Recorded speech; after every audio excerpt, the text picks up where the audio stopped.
There are days Ezra Washington comes out here just to talk to his sister. I go out there on my Bluetooth sometime, and I just set it and play her favorite songs. And, you know, we crack jokes. But he never hears her laugh or crack one back. His sister Patricia was allegedly murdered 2 years ago this month. One day we'll get that justice, you know. But not today, not yet. It's been almost 2 years. Are you close? No.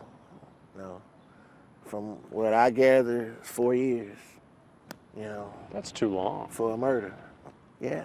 Court records show the case against his sister's accused killer, former Sheriff's Deputy Renard Spivey, has been reset 12 times. It's not due back in court until mid-November now, and that's not for trial either. Our 13 Investigates analysis found 958 families of murder victims who are waiting for trial too in Harris County alone. We all have a role to play, and it is important that we restore our criminal justice ecosystem. It is important that we reduce the 100,000 case backlog. Mayor Turner's recently been pushing judges to get to trial more often. Chief Finner, too. When you don't have trials for 2 years and you got all these violent criminals out here running around, let's get it going. Do your job. What message is it sending to the rest of the criminals in Houston? If I can come up with enough money to bail out, it'll be forever before I go to trial. I can do what I want to do. That's what it looks like. It's an issue we've examined for months, and in our recent search for trials in Harris County, we came up with more empty hallways than answers. Not even 2 o'clock on a Wednesday afternoon. The Supreme Court of Texas allowed trials to resume again in July 2020. That was a year ago, despite more than 90,000 cases waiting for trial in Harris County, according to the most recent data. Through the end of June, just 113 trials have taken place, only half of them for felonies. That's 0.13% of the backlog. How many cases have you been able to try since the pandemic hit? We have not been able to have any trials at all. Judge Chris Morton, whose docket has doubled to more than 2,000 serious cases during the pandemic, is one of the 4 Harris County District Court judges who hasn't held a single trial. We are looking at public safety. I am not going to endanger the lives of 12 people in July 2020 when we have a pandemic. More recently, Morton says he has set cases for trial, but they've pleaded out or been dismissed.